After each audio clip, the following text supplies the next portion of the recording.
Salut tout le monde, ça fait un bail que je n'ai pas fait un épisode de Ça se dispute. 1 an déjà je crois. Et pourquoi? Tout simplement car j'avais essayé plusieurs montures d'un nouvel épisode, mais aucune ne me convenait.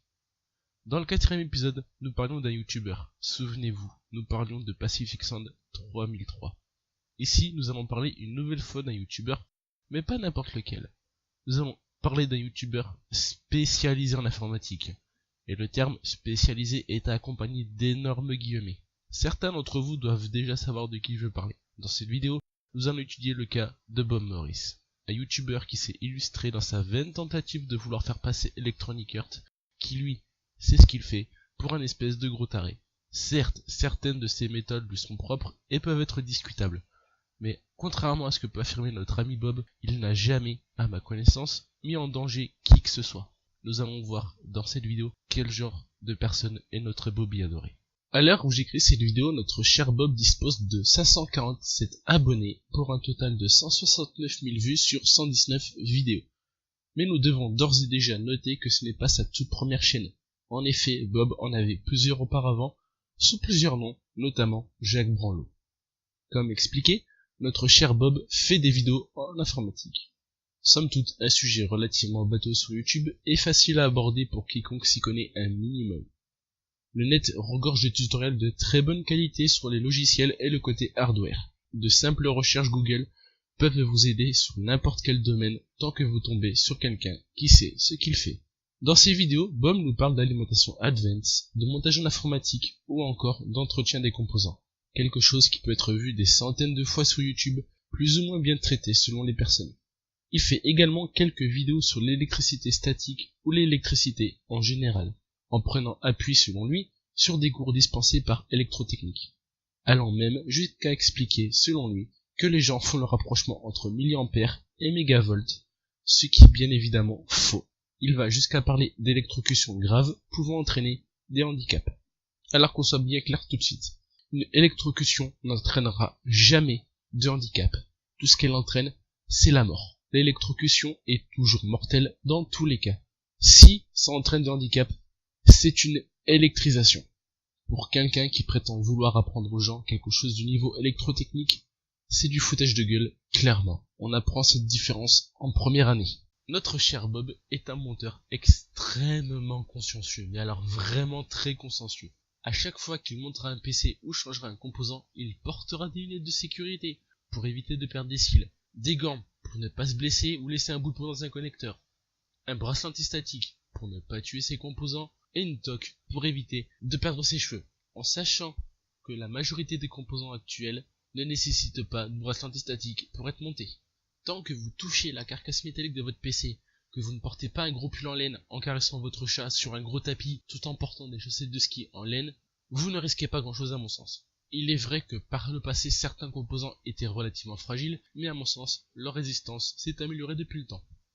Veillez juste à ne pas toucher les connecteurs avec vos gros doigts pleins de sueur. Mais là vous allez me dire, Mais Razer, pourquoi dans les usines ils sont tous équipés antistatiques? il y a une grosse différence à faire entre monter un PC en 1 heure et passer sa journée à fabriquer des composants. Se décharger toutes les 5 minutes, c'est hyper chiant. Mais si vous avez le moindre problème de perte de poils ou de cheveux, voire même que vous êtes lépreux, navré de vous dire que vous ne pourrez pas monter un PC sans prendre de grandes précautions, parce que sinon, Bob va venir vous tuer. Malheureusement, il ira jusqu'à nous dire de ne jamais mettre la main dans un PC en route, car selon lui, l'électricité causera de graves brûlures qui mèneront aux urgences. Combien d'entre nous ont mis la main dans un PC en route sans jamais aller aux urgences à cause de ça? Un très grand nombre.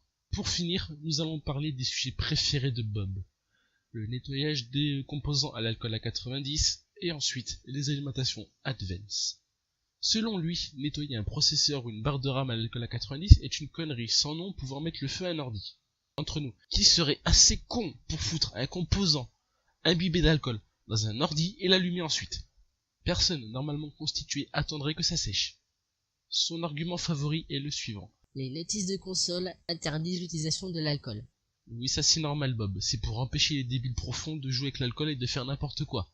Mais son sujet favori reste la défense des alimentations advanced, dont la réputation n'est plus à faire. Vous savez sûrement que ce type d'alimentation n'est pas capable de délivrer la puissance pourtant stipulée sur l'étiquette, que dans le meilleur des cas, elle se mettra en sécurité pour ne plus s'allumer ensuite, et elle n'arrivera jamais à délivrer 300 watts sur une pseudo 500 watts, ou dans le pire des cas, elle vous pètera à la gueule. Mais son protocole de test pour prouver la bonne tenue de son alimentation favorite est d'allumer Windows, rien de plus. Il espère prouver qu'une alimentation Advance tient la route en nous montrant seulement le démarrage de Windows, où elle ne consomme absolument rien. Il avait promis un protocole de test qui n'est jamais apparu. Il s'est mis à commenter soit des articles trouvés sur le net, soit la politique. Je ne ferai aucun commentaire sur sa manière de lire, car les problèmes de lecture sont un sujet grave et il est hors de question de s'en moquer ici. On fut assis quand tu me viens, je ne peux pas résister. Bref, ces dernières vidéos perdent le charme qu'elles avaient au tout début. Ce qui m'amène à me demander si Bob est un troll qui sait pertinemment ce qu'il fait, ou bien c'est une personne n'ayant aucune notion et faisant passer les autres pour des dangers sur pattes. Pour ma part, j'hésite. Je ne sais clairement pas comment le classer. Il a bien tenté de justifier ses nombreuses vidéos dislikées et sa tentative de faire passer Electronic Heart pour un dangereux malade mental, comme un pseudo paré avec un ami, pour savoir s'il allait être connu. Je trouve cette justification trop facile et maladroite. Pour moi, cela ne justifie absolument rien, et cela reste une tentative quelque peu désespérée de faire passer un manque de connaissances certain pour un troll. Mais peut-être que je me trompe à ce sujet. C'est pour cela que cette émission existe. Je vous parle d'un sujet précis, je vous expose ensuite mon avis, avant de vous demander le vôtre. Et j'aimerais savoir ce que vous pensez de notre cher ami Bob. Exposez votre avis en commentaire, j'y répondrai avec grand plaisir. Voilà, en tout cas cet épisode est à présent terminé. Je m'excuse pour cette absence aussi longue sur ce créneau. Et j'espère que cet épisode vous aura plu. Vous connaissez la chanson. C'était Résor pour vous servir. Bye tout le monde, je vous aime, bisous.